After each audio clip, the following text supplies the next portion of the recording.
So the Wrath of the Lich King beta has been out for a few days now, and it's shaping up to look pretty good. This is the second update to the Wrath of the Lich King beta that we're going to talk about today. So if you haven't seen the first one, I'll put a link up the top now, and I'll put a link to it in the description. That first episode covered known class bugs. We looked through the developer notes for the beta and stuff like that, so feel free to check that out after this video. Now I've had a lot more time to run multiple dungeons, both on the Horde and Alliance, doing the first few dungeons multiple times. We've got some good average XPs for each of these dungeons per run and roughly how long they was taking in our groups, so we're going to go through that. I also put this post out asking for you to give me ideas of things that you want tested on the beta, and we're going to go through a few of those today. If yours doesn't get addressed in this video, don't worry. Rather than doing one video covering loads and loads of different topics, I'm just going to put a few of them in each video over the next few weeks. So if you haven't actually replied to that post and there is something specific you want tested, be sure to get it in. And once we've gone through those, we're also going to have a look at the achievement system. And the reason we're going to look at this is because a while back I'd done this video, if you haven't seen it, and in the video I covered a few tips and a few things that could cause you problems if you're pre-farming achievements now,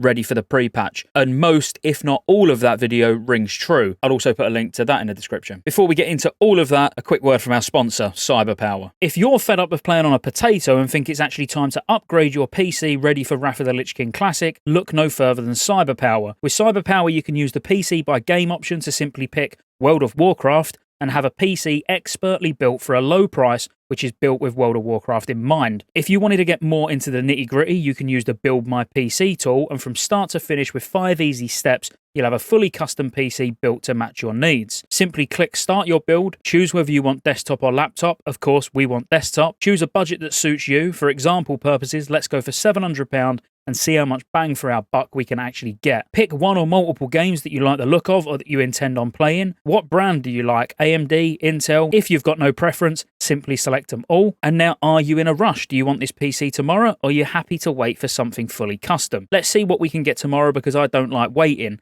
And straight away we're greeted with two options. One's over budget, but maybe you're happy to stretch the extra couple of £100 for all the extras that you're going to get, like a more powerful graphics card and an extra 8GB of RAM. You can further customize these by adding or taking away anything you want, or you can simply add it to the cart and then decide if you want to pay all in one or take advantage of the finance Cyberpower offer. Even though it's a UK-based company, it is worth mentioning they ship internationally, and whenever I've mentioned these guys on stream, everyone raves about how amazing their service is and the quality builds they provide. Okay, so firstly, there's a big wave of invites that have gone out. I don't want to say big, because it doesn't seem like a massive wave of invites, but there definitely are more people on it now. So before, when I was looking on the Alliance side, there was around 13 to 15 people on average online at any given time. Now at some points it's capped, you know, it's at 50. As in when you type /who, you only see 50, obviously. But I've been looking this morning, and all level ranges, as in from 1 to 80. There was around 47 to 48 online pretty consistently. So it's not a huge wave that's gone out. It's not like the server's flooded with people, but it certainly should have got a lot more people in. So if you haven't checked your email or looked at your client, so if you just check your client like this, then if you have the beta, it should be sat up here saying Wrath of the Lich King beta in the in development section. Now, what you should do is log out and log in, because I had to actually log out of Battlenet altogether and log in for it to show the first day it went live. So that's just something to bear in mind. If you never turn your computer off and you're never logged out of Battlenet, then make sure you log out and log back in to see if you're one of the lucky ones that has now got into the beta. So we know a lot of people want to know, is dungeoning going to be worth it for leveling? And I've spoke about it a couple of times now, and now I've actually got multiple runs under my belt of all of these dungeons. I've got some decent averages. Of course, these numbers will vary slightly depending on the level of the people in your group, but doing a full Utgard keep yielded around 88,000 XP.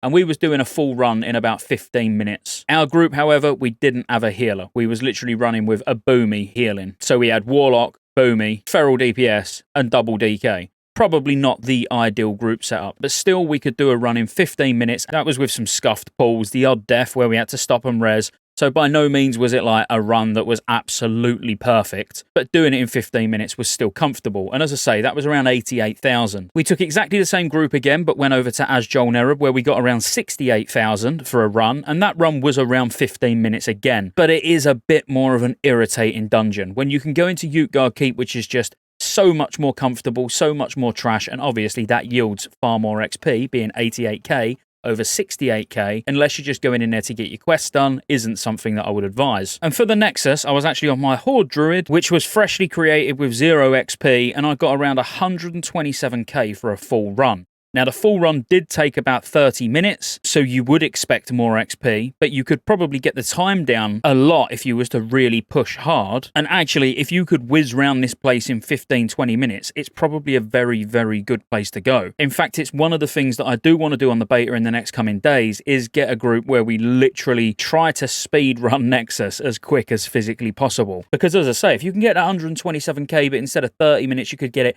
even in 20, so you was doing 3 runs an hour.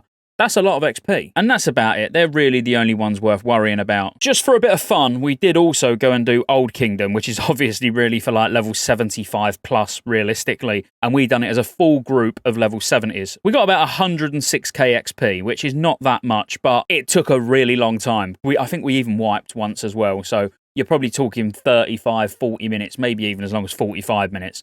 But we got about 106k in there, but obviously we're far too low for what we should be. We just done it to see if we could, and we could. So happy days. Anyway, that's about it for Dungeon XP. I just want to answer a few of these questions really quick, which are some of the more popular questions that are getting asked a lot. So firstly, does Shadow Meld for a rogue proc overkill? No, it doesn't. Obviously, you can see here when I go into stealth, of course, it will start the overkill buff. When we fast forward through and just let it expire naturally, and then when I go into Shadow Meld, you can see it does not proc. A lot of people have been asking that on the stream, so I thought I'd just get that out there straight away. But RS Night Rogue has asked if you can Shadow Meld during a dungeon and instantly revive someone without rebirth, so just using a regular res. So during combat or trash, and a boss the same with drinking water. So the way Shadow Meld actually works is it doesn't remove you from combat. It basically just removes all threat, but you'll stay in combat. So no, you can't reset the potion timer. No, you can't use a res. You can't drink, nothing like that. Because as soon as you come out of stealth, all of that is restored. Like you can see here in the patch notes, it will correctly remove a player from combat if it is active when that player is the last person left alive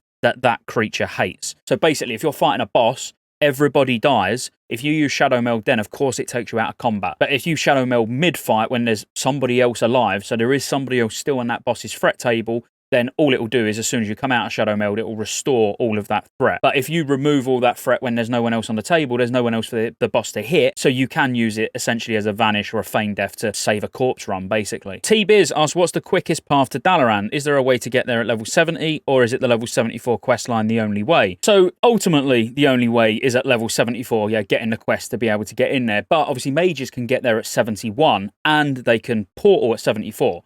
So if a mage is there at 71, this is something I've not tested yet, but do plan on testing. How it used to work is if the mage was in Dalaran and then queued the group for a battleground, even if you was only level 70, if you AFK out of that battleground, you'll end up back in Dalaran. Now again, I've not tried this, but I know it used to work like that back in the day. So technically, as long as you've got a 71 mage who goes to Dalaran, they can get any level 70 there just like that, assuming it works. But other than that, obviously getting a portal from a 74 mage, even if you're level 1, whatever, doesn't matter. Or getting a warlock to summon you. But no, there's no clever way to get in. So I tried this, actually dying and then flying up into Dalaran, going to the spirit res, trying to res, it didn't work. Then I actually read online on Own Core that there was an old way of being able to do it, but you had to log out first. So I killed myself again. I flew up. I sat there. I logged out. I went on another character for 5-10 minutes, logged back on, accepted the res, but still ended up down the bottom. So there's no cheesy way of getting in there that I can find. There might be one that pops up over time, but there isn't one that I know. Alex said, mine's simple. On Warmane, you can't reapply Rend over a Rend that was applied with more attack power. I want to know if I'll be able to reapply Rend whenever I want. So no, you can't is the simple answer. If you've got an attack power proc, such as the Trinket, like you'll see in this clip here, if I then get rid of that Trinket buff and try to Rend, it says that there's something more powerful already active. So that'll apply for everyone, obviously not just warriors.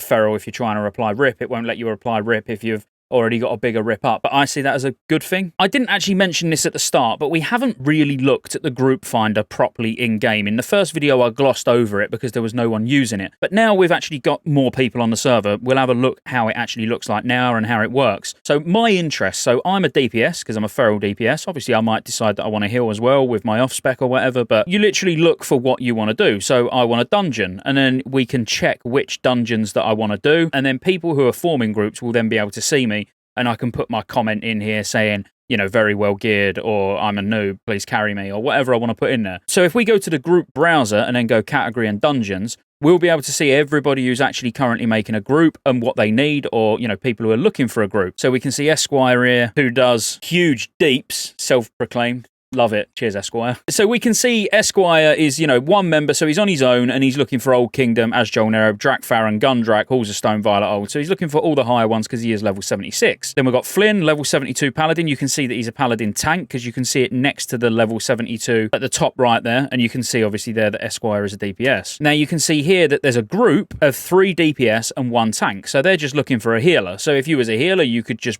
send them a message or request to join, or I can just literally click on the group and then press request to join, and then it will go through and they'll either decline or they won't, you know. But that's what that looks like and how it works. So hopefully, you know, if you've had some questions around it and is it good, I'll be honest with you, I know it's not random dungeon finder, but I think it looks quite good. You know, that is so easy to use and to see exactly what the groups need, so you're not wasting time whispering people who's, you know, you've got no chance of getting in their group.